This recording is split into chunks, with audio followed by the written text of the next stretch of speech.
Ada beberapa hal yang didoktrinkan ke kita sejak sekolah. Ironisnya, hal-hal tadi justru ada yang bikin kita jadi lemah. Dan mindset lemah ini terbawa terus sampai kita gede.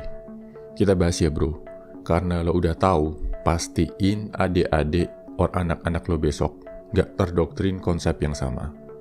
Nomor 1, sekolah itu nomor 1. Sering kan lo dengar kalimat harus menomorsatukan sekolah dibanding aktivitas lain.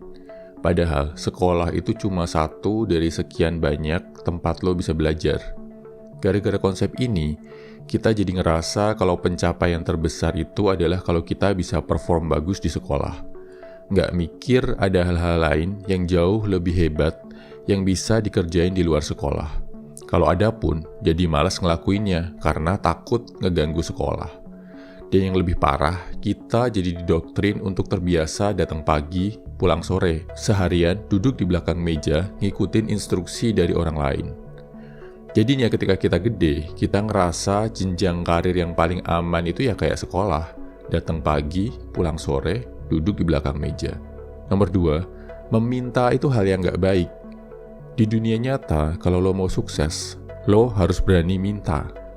Sekolah mengajarkan kita untuk gak meminta. Meminta dianggap perbuatan lemah, perbuatan memalukan. Padahal, meminta itu nunjukin kalau lo ngerti apa yang lo mau, dan lo berjuang untuk mendapatkannya. Coba lihat perusahaan-perusahaan dan pebisnis tersukses di dunia.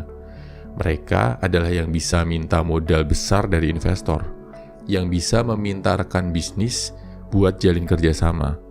So, next time lo mau minta sesuatu ke siapapun, gak usah malu bro.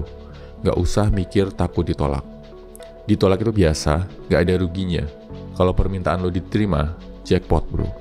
Nomor 3, kemampuan menghafal dan menyelesaikan soal adalah hal terpenting. Di sekolah, yang paling penting adalah kemampuan menghafal, kemampuan menyelesaikan soal. Makin jago menghafal dan ngerjain soal, makin tinggi nilai ujian lo. Dan kesuksesan di sekolah dilihat dari nilai ujian. Di dunia nyata, kemampuan otak itu bukan hal yang paling penting bro. Banyak hal lain yang terbukti jauh lebih krusial. Misal, kekuatan mental, kemampuan untuk berjuang di tengah kesulitan, kemampuan untuk berkorban dan menahan diri, kemampuan untuk tetap jaga karakter dan kejujuran di tengah godaan, kemampuan untuk tetap menjadi manusia baik di tengah dunia yang jahat. Nomor 4, salah dan gagal adalah hal yang memalukan. Makin banyak kesalahan, makin rendah nilai yang lo dapat. Dan ingat bro, momen-momen di mana lo atau temen lo dipermalukan, dihukum di depan kelas karena bikin kesalahan. Sedihnya lagi, kadang fokus utama yang terjadi di sekolah adalah menghukum kesalahan, bukan memperbaiki kesalahan yang lo buat.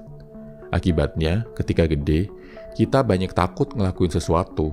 Takut salah, takut gagal, takut ditolak. Nomor 5, tujuan akhir sekolah adalah lulus dengan nilai bagus. Waktu SD lu pasti pernah dengar ada yang bilang, sekolah yang rajin ya, biar nanti dapat nilai bagus dan lanjut SMP favorit. Di Indonesia, tujuan akhir kebanyakan sekolah itu nilai bro, bukan pemahaman, bukan pembelajaran. Asal nilai bagus, nggak ngerti or nggak paham, no problem.